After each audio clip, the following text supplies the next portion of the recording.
The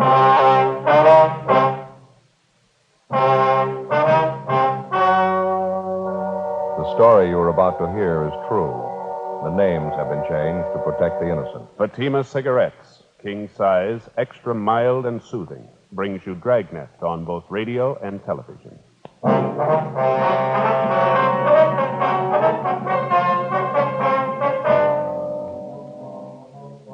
You're a detective sergeant. You're assigned to homicide detail. An unidentified man is abducted from a downtown street. The scene is checked where the man was reported taken. Bloodstains are found on the sidewalk. The abductors escaped in a gray sedan. No one saw the license number. Your job? Get him.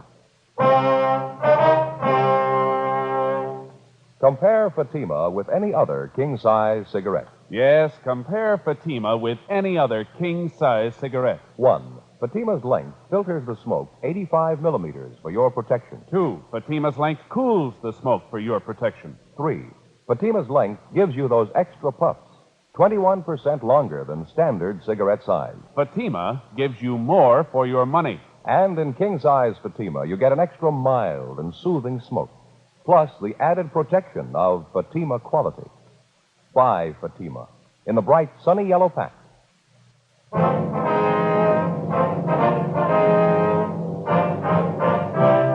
Dragnet, the documented drama of an actual crime. For the next 30 minutes, in cooperation with the Los Angeles Police Department, you will travel step by step on the side of the law through an actual case transcribed from official police files. From beginning to end, from crime to punishment, Dragnet is the story of your police force in action. It was Monday, March 18th. It was overcast in Los Angeles. We were working the night watch out of homicide detail. My partner's Frank Smith. The boss is Captain Lorman. My name's Friday. It was 6:48 p.m. when we got to the corner of 11th and South Pierce Street, the 797 Club. Sorry, no more service tonight. Closing up. Your name, Leon Morley? Yeah, I can't serve you any drinks, so closing up. Police officers, Mr. Morley. I'd like to talk to you a minute, if you don't mind. Oh, I'm sorry. I thought maybe you were after a drink. We were just talking to the officers in the radio car up the street, the car that answered the call out here tonight. They told us you're one of the people who saw what happened. Well, yeah, I guess I did. I saw part of it anyway. Lousy deal. Kind of thing makes your ulcers pop. That's why I'm closing down early, going home. We're following through in the investigation, Mr. Morley. I'd like to have you tell us everything you know about it, if you would, everything that you saw. I told the cops in the radio car everything I know. It was about 6 o'clock, and I heard this big commotion out in the street. I didn't know what it was. Sounded like somebody was hurt. I went out and took a look. Marie in the beauty shop next door, she was outside rubbernecking, too. She saw as much as I did. You talked to her? Yes, sir, we have. She wasn't too clear on some of the details. Maybe you can straighten it out for us. I'm glad to if I can. What do you want to know? You mind telling us in your own words just exactly how it happened? I mean, how you saw it? Well, there's not an awful lot to it. I was working behind the bar here, and it was around 6 o'clock, like I say, maybe a couple of minutes after. I was just fixing up a round of drinks for some fellows when I heard this noise outside. Yeah. Didn't know what it was at first. It sounded like somebody screaming like they were hurt. You said you heard this commotion outside the bar about 6 o'clock. Yeah, that's right. Well, I didn't go out right then. I finished mixing the round of drinks.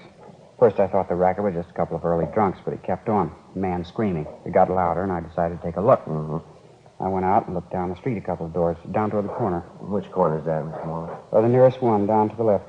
Here, I'll show you. All right, fine. I didn't know what was happening. Terrible sound. Man screaming at the top of his lungs. You recognize who the man was? No, I didn't. Never saw him before. Didn't get too good a look at him anyway. It was getting kind of dark. Here, let me show you. Over here by the window. Fine. I see it was right down there, just next to that mailbox. Mm-hmm. These two guys had hold of the man who was screaming. They were trying to drag him into a car, a gray sedan. The man was trying to fight him off. Can you describe any of these three men for us? No, I couldn't be sure about it. Like I say, it was getting kind of dark. Well, you can see for yourself they were about 75 or 100 feet away. Mm-hmm. This man they were trying to drag into the car, he kept screaming, "Leave me alone, you can have the money. Leave me alone, you can have my car." Looked like he was hurt to me, blood on his clothes. Didn't anybody try to help him? Well, you know how this neighborhood is. When there's trouble, they all cut out. They don't want to get involved. It happened pretty fast anyway. These two guys got this man in the back seat of the car, and the big guy got in the back seat with him. The smaller guy got in the front seat, and they took off. And which way did they go, Mr. Morley?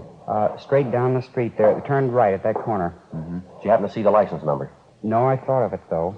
They didn't turn the car lights on and went by pretty fast, too. I couldn't get a good look at it. Was it a California plate, do you know? Oh, yeah, I noticed that much. That's about all, though.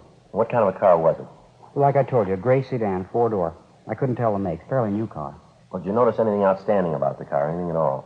Well, I don't know. What do you mean outstanding? Well, special markings of any kind, anything unusual. Maybe some of the accessories, spotlight, anything like that? No, nothing I noticed.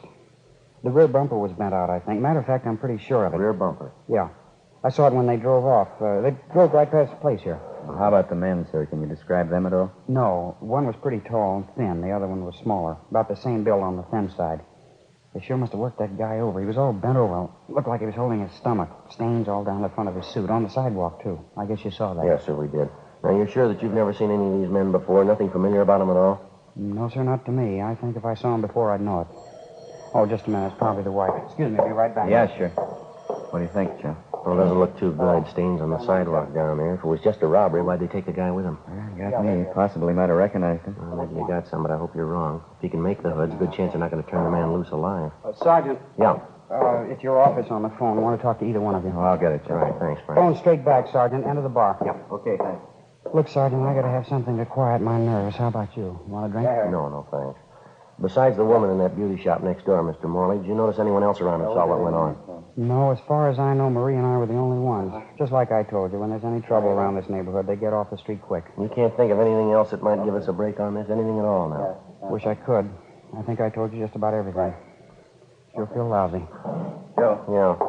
I was talking to Harry. Yeah? 1A1 found the car, gray sedan. Where'd they find it? 3rd and Bixel, it was empty. Key's still in it. You sure it's the right car? Bloodstains in the back seat. 7:18 p.m. Frank and I left the 797 Club, got in the car, and drove down to 3rd and Bixel, where the abandoned gray sedan had been located. It matched the same general description of the abductor's car, a 4-door gray sedan, late model, with a damaged rear bumper. Dean Bergman from Leighton French dusted the car and succeeded in raising a half a dozen fingerprints, which he took back to the office for possible identification. The crime lab crew went over the car for additional physical evidence. The stains found on the back seat were identified as having been made by human blood. The white slip attached to the steering post showed the car was registered to a Kenneth L. Gorman at a Canal Street address. Before Frank and I left the scene, we got a report that approximately 20 minutes prior to the time the gray sedan had been located, another car had been stolen. It was a maroon, late model club coupe, license 7-Tom 7972. It had been taken in the same neighborhood, less than 2 blocks from where the gray sedan was abandoned. A broadcast and an APB was gotten out on it immediately. 8:05 p.m. After checking by the office, Frank and I drove down to check on the home address of the registered owner of the gray sedan, Kenneth L. Gorman. It was a white wood-frame cottage at the upper end of Canal Street. The woman who answered the door identified herself as Mrs. Elsie Gorman, a small middle-aged woman, blue eyes, partially graying hair. No, I'm sorry, officers. My husband isn't home right now. Where is he, Mrs. Gorman, do you know? Well, he went downtown to see a friend of his, business appointment. Is it anything I can help you with? Are you expecting your husband home pretty soon, ma'am? Yes, I am. Matter of fact, he should have been home long before this. I don't know what's keeping him. Told me he was going downtown to collect some money a friend of his owed him. Said he'd be right back. I don't know what could be keeping him. When do you leave the house, ma'am? About 2:30, 3 o'clock this afternoon. It's almost 8:30 now. It could be he stopped to have a beer with his friend.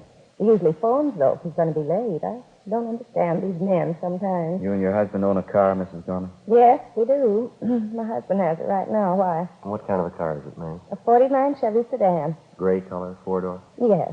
License number 7T7972? Well, yes, I think that's it. Why? What's the matter? Something happened? Nothing to get worried about, Mrs. Gorman. We located the car in the downtown area, parked on a side street. The keys were still in it. Thought we'd check on it. Where was it parked? Near 3rd and Bixel. Well, that can't be right. This man my husband was going to see has his store on Alameda. It's on Alameda between 9th and 10th. No reason for Kenneth to drive the car way down on 3rd Street. Possible he might have had another business appointment down there, ma'am. Maybe something he didn't mention to you. Well, I don't know. I suppose it is possible. You'd think he'd call, though. He usually does when he's going to be out late like this. What about this man your husband was going to see, Miss Gorman? You happen to know who he is? Yes, Fred Bernard. He's in the sheet metal business, has his shop on South Alameda. He owed my husband $300. My husband went down this afternoon to collect it. Are you a friend of your husband's, is he? Oh, yes, they're good friends. Fred and my husband have done business for years. There wasn't any ill feeling between them about this debt. No, of course not. It was just a bill for some materials. Why do you ask that? Just routine questions, ma'am. Can you think of anyone at all who might have a quarrel with your husband? Somebody who has a grudge against him, maybe? No. Why are you asking questions like that? Is something wrong? Something you're not telling me about? No, ma'am, it's just a routine check, Miss Gorman. Nothing to worry about. I want to make sure everything's all right, that's all. The way you talk, it isn't all right. It's far from right. Ken, it's never gone this long without calling me. There must be something wrong. No use getting yourself all worked up, ma'am. You admit your husband might have had another appointment after he left Bernard. By the way, have you checked with Mr. Bernard yet, ma'am? No, to tell you the truth, I haven't. I don't usually like to call my husband when he's out on business. I don't like to bother him. This is different, though. I think I'll call Fred Bernard right now. It's a good idea. Do you mind if we wait, ma'am? No, not at all. It'll only take me a minute. Excuse me. Yes, ma'am. What do you think? Well, I don't know. Doesn't look too good, does it? Car's abandoned, stains on the back seat. Man's late in getting home. It's all there. Could be anything, couldn't it? Doesn't look good. Sergeant? Yes, ma'am. I just talked to Fred Bernard. He said my husband's been there and left. What time did you leave Bernard's, ma'am? About 3:15, 3:30. Fred Bernard paid my husband the $300 he owed him, and my husband left. Fred told me my husband asked him if he wouldn't have a glass of beer with him, but Fred said no, he was busy. So my husband said all right, he was going to have a beer at home. Told Fred he was going right home. That was at 3:15 this afternoon. Yes, ma'am. Well, there must be something wrong, I know it. It just isn't like my husband. He wouldn't leave the car like that. If he was late, at least he'd call me. Oh, would you excuse me again? I've had the dinner on the stove and boiled away to nothing. I want to turn it off. Yes, ma'am. Go right ahead. I hope it works out all right. Seems like a nice woman. Yes, she does. Sure doesn't figure, does it? He's had plenty of time to get home. No reason why he shouldn't be here by this time. Well, I can think of two. Yeah? An empty car and $300. We continued interviewing the wife of the missing man, Kenneth Gorman, and she told us that occasionally he did some drinking at neighborhood bars. She also told us that when her husband drank quite a bit in public places, he was over-friendly and he liked to brag and flash money. Mrs. Gorman got on the phone, contacted all their friends and relatives who happened to be home, but none of them had seen or heard from Mr. Gorman that day. Before Frank and I left, Mrs. Gorman gave us a complete description of her husband, the clothing he was wearing, and also a recent photograph of him. We called Fred Bernard, the friend of the missing man, the last known person to see him, and told him that we'd like to talk to him. He told us that he was working late, getting out a rush order, and that we could find him in his shop. 9:05 p.m. We located Bernard at his shop on South Alameda. Won't take long, will it? An awful rush tonight. Won't take long, sir. Did Mr. Gorman give you any idea where he was going when he left here this afternoon? No, just like I told his wife on the phone. I paid him the money I owed him. He asked me if I wanted a beer, took a rain check on it, and he left. Went right out that door there. You seem worried about anything, Mr. Gorman? No, not that I could see. Seemed all right to me. Had he been drinking, do you know? No, couldn't say. If he was, I couldn't smell it on him. Is there anything unusual about him at all? Anything out of the ordinary? No, the same old Ken. Pretty good mood when I paid him. There's $300 cash. He's all dressed up. I guess you might call that unusual. How do you mean, unusual? Well, Ken's like me. Working man, not much of a dresser. Usually find him in working clothes. I think it's the second time I ever saw him in a suit. A new one, too. Looked nice on him. He didn't give you any indication at all where he might be going, did he? No, he just collected his money and went out. I thought maybe he was going home. What did Miss Gorman tell you? Did you have any idea where he is? No, sir. She told us he came down here to collect some money. She expected him right home. We're not trying to be nosy, Mr. Bernard, but how do Gorman and his wife get along? They pretty happy together? Yes, I guess you might say that. Get along as well as you could expect them to. What do you mean by that? Nothing. Ken's he's a fellow who likes his nightlife. Wife's just the opposite, quiet type. Almost left him once. Guess they're getting along pretty good now, though. Why'd she almost leave him? Would you happen to know? Well, she found him out with a girlfriend. Matter of fact, she caught him at a terrible row. Didn't understand any of it. The girlfriend wasn't much at all. Real lush. You know the girl's name? Yeah, I met her twice. Name's Elaine something. She works at a cafe 3 blocks from here. Real lush. She sure took it. You know if Gorman's been seeing her lately? Well, he says he hasn't been. I don't know. I never can tell when he's drinking, though. Didn't his wife mention the girl at all? No, I guess she wouldn't. It's been a terrible thing for her when she found out. Terrible. How long ago was all this, Mr. Bernard? I mean, this affair Gorman had with this girl. Oh, 6 weeks, maybe 2 months ago, just about that. I tell you, it was the queerest thing I ever saw. Ken has a nice, quiet wife of his at home, and they get along fine together, never fought, never quarreled. And he picks up with his girl Elaine, sure different. How's that? A real mean girl. 2 of them fought all the time. 9:40 p.m. We left Fred Bernard at his shop, drove to the restaurant where Gorman's girlfriend reportedly was working as a waitress, and we checked with the manager. He told us a girl by the name of Elaine Summerall had been employed there, but that she'd been fired for drinking on the job. He also told us that he had reason to suspect that Elaine Summerall was not the girl's true name. We showed the cafe manager a picture of Mr. Gorman, and he identified it. He said Gorman had been in that afternoon inquiring about the Summerall girl. Gorman had asked for the girl's forwarding address, but the manager told us that he'd thrown it away. We left our card with him and asked him to contact us immediately in the event the girl returned. 10:18 p.m. We drove back to the city hall and checked in at the office. We ran the name and description of the Summerall girl through R&I, and they told us they had a Summerall girl in the files who answered the description. Elaine Summerall, alias Elaine O'Donnell, alias Elaine Shellman. There were wants out on her for forgery, 3 counts, and grand theft merchandise. We signed out of the office, went across the street to the Federal Cafe, and had a sandwich and a cup of coffee. It wouldn't look so rough if it wasn't for the stains they found in the backseat of that car. It's hard to get around it. Points to more than robbery, doesn't it? M.O. sure strikes me pretty funny, pulling the man off the street like that. Must be either hard up or crazy, huh? Federal Cafe. Just a minute. Friday? Yeah. Phone. Right, thank you. I'll be right back, Frank. Okay. Yeah, Friday talking. Yeah, Glenn. Where? How long ago? Yeah, I see, There wasn't, huh? Yeah, we'll roll on it right now. Tell them we're on our way in, will you? Yeah, right. Thanks, Glenn. Bye. Yeah? Chandler. They just found the maroon coupe, the one stolen in the neighborhood where Gorman's was dropped. Where'd they find it? Picked it off going up through Lancaster, sheriff's deputies. Does it look good on our job? Well, there were 2 men in the car. One of them had a knife, bloodstains on their clothes all over the inside of the car. How's it figure? It doesn't. Not a scratch on either one of them.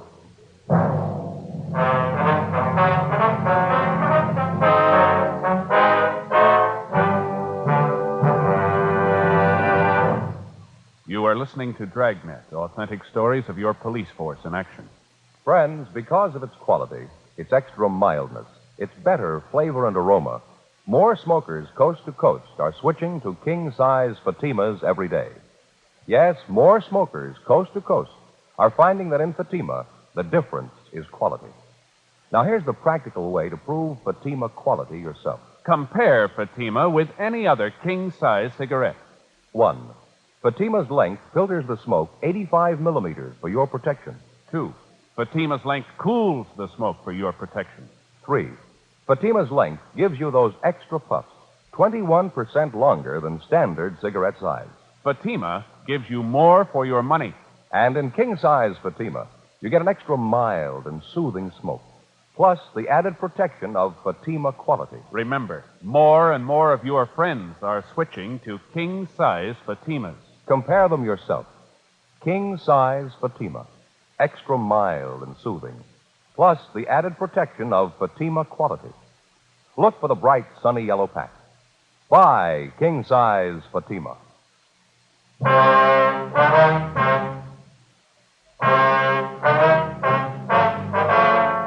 Monday, March 18th, 10:40 p.m. After we received the report that the stolen maroon coupe, along with the 2 suspects, had been recovered north of the city in the town of Lancaster, Frank and I stopped by the record bureau and checked to see if there was a make on either one of the suspects. The first one, Paul Mike, white male American, 32 years, 5'11", 150 pounds, brown hair, brown eyes. He had a long felony record, including burglary and robbery. He'd served sentences in both San Quentin and Folsom, and there was a warrant on him for violation of parole. The second suspect, Floyd Compton, white male American, 34 years, 5'8", 135 pounds, black hair, brown eyes. His record included arrests on suspicion of burglary, 4 grand theft merchandise, and 3 drunk arrests. He was a petty thief known to us as a shoplifter. He'd never served time in a penitentiary. 10:55 p.m. Frank and I, with identifying photographs of the 2 suspects, left the city and drove north. We checked in at the Lancaster Sheriff's Office substation. Captain Walker Hannon briefed us on the details of the arrest, and then he showed us back to the cell block where the 2 suspects were being held. He told us neither of the men had been questioned because the officers there weren't acquainted with the facts of the case. He also informed us both men had been separated from the time of their apprehension. Captain Hannon had Paul Mike taken from his cell, and he was brought to the captain's office where we started to question him. It went slow. I don't think I understand you, Sergeant. What's all the excitement about? You can answer that better than we can, Mike. Answer what? What do you want to know? The car, Mike, the bloodstains. What about them? A little unusual, wouldn't you say? I don't know anything about any bloodstains. If they're in the car, I don't know how they got there. It isn't my car. Yeah, we know that. What about the stains in your clothes? Well, I don't know. We were sitting in the car there. Maybe the stains rubbed off on us. You got a cigarette? Only one thing wrong with that story, Mike. The stains are on the wrong side of you. All right, so I had a fight. Got hit in the nose. What's that, a law against us? I got a hunch, Mike. Yeah? You're lying. Where'd you get that car? I told you where I got it. Me and Compton were bumming a ride on San Fernando Road. This spook came along in the maroon coupe and gave us a ride. A couple of miles this side of Lancaster, he stopped the car and got out. Said he'd be right back. Walked right out into the desert. That right? Yeah. Waited for him to come back. Waited a long time. Honked the horn, yelled for him. We finally gave it up. Matter of fact, Compton and me got a little scared. Thought maybe the car was stolen. I didn't want to get caught in a hot car. I'm an ex-con. I couldn't stand the heat. The truth, I'm squaring with you. What about the money, Mike? Huh? The money. They booked you in with $133 in your pocket. Oh, yeah. I got lucky in a crap game last night. I was pulling out. How about the pocket knife? Blood stains on it? You win that in the crap game, too?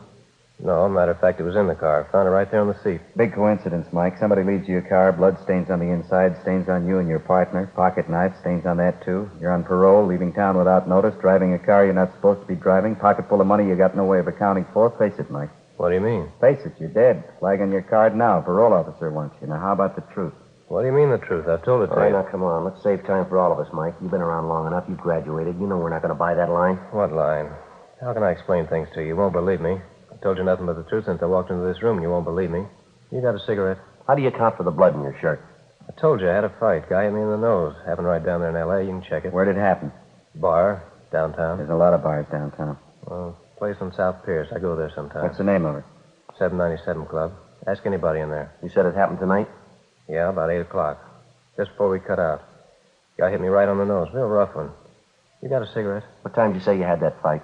About 8 o'clock. You sure of that? Sure, why? You're not doing too well, Mike. Now what's the matter? We were at the 797 Club tonight. We talked to the owner. So what? We were there at 6:35. He locked the place up and went home at 6:45. He was sick. 797 Club? Yeah, that's right.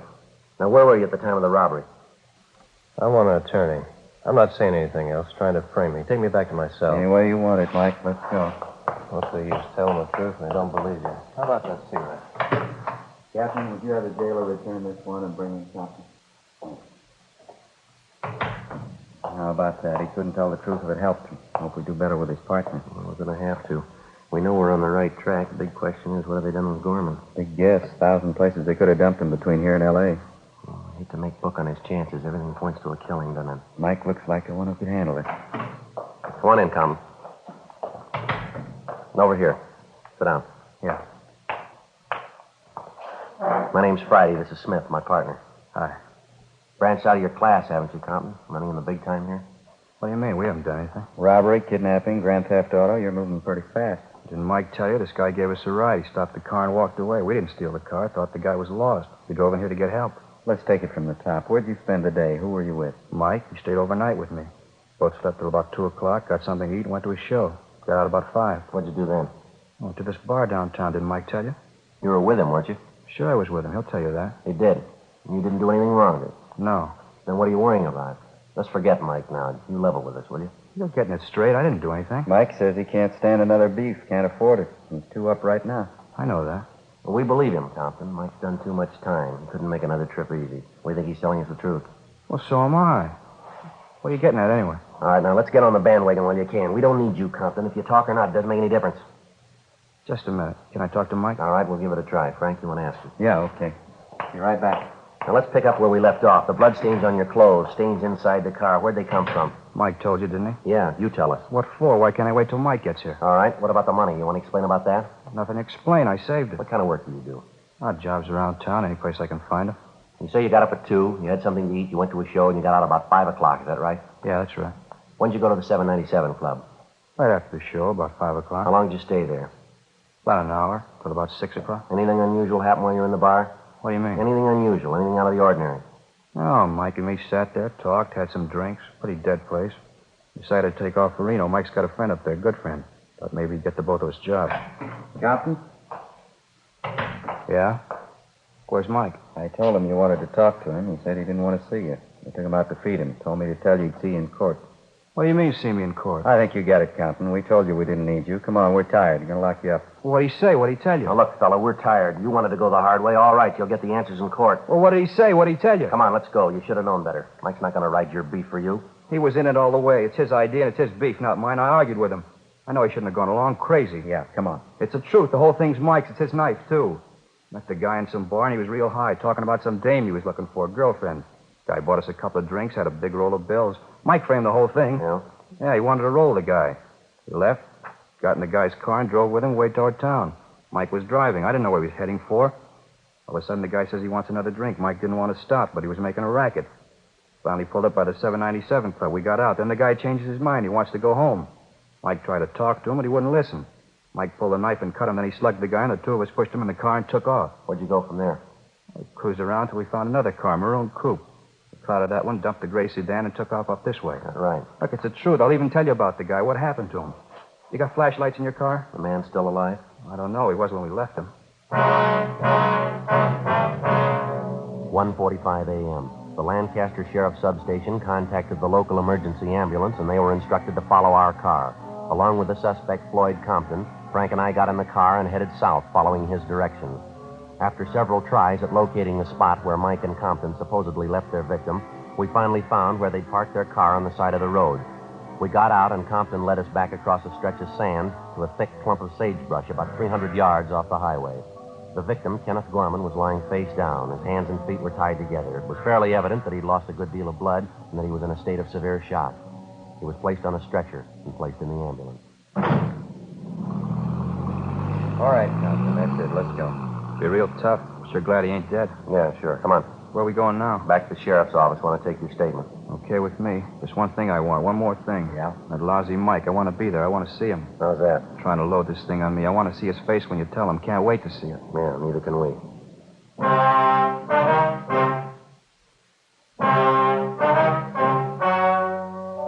The story you have just heard was true. The names were changed to protect the innocent. On July 12th, trial was held in Superior Court, Department 84, City and County of Los Angeles, State of California. In a moment, the results of that trial. And now, here is our star, Jack Webb. Thank you, George Fenneman. Friends, once again, I'd like to ask you to compare Fatima with the king-size cigarette you're now smoking. When you do, I'm convinced that you'll agree that king-size Fatimas do give you more for your money. An extra mild and soothing smoke, plus the added protection of Fatima quality. Remember, Fatima in the bright, sunny yellow pack. And remember, in Fatima, the difference is quality.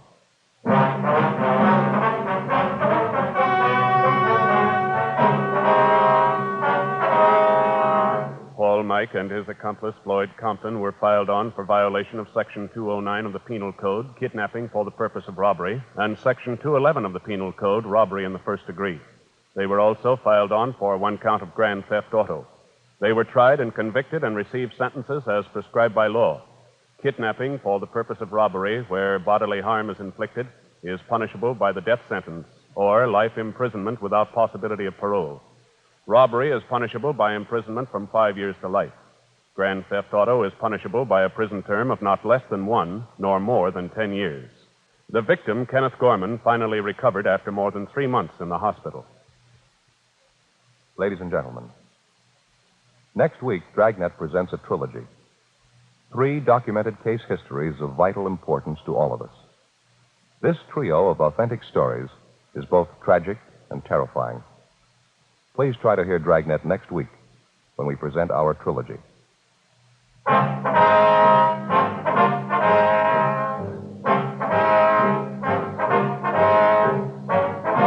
You have just heard Dragnet, a series of authentic cases from official files. Technical advice comes from the Office of Chief of Police W.H. Parker, Los Angeles Police Department. Technical advisors, Captain Jack Donahoe, Sergeant Marty Wynn, Sergeant Vance Brasher. Heard tonight were Vic Perrin, Virginia Gregg, Sam Edwards. Script by Jim Moser. Music by Walter Schumann. Hal Gibney speaking. Ladies and gentlemen, you may now read Dragnet every day on the comic page of your favorite newspaper. Please consult your local daily paper. King Size Fatima has brought you Dragnet, transcribed from Los Angeles.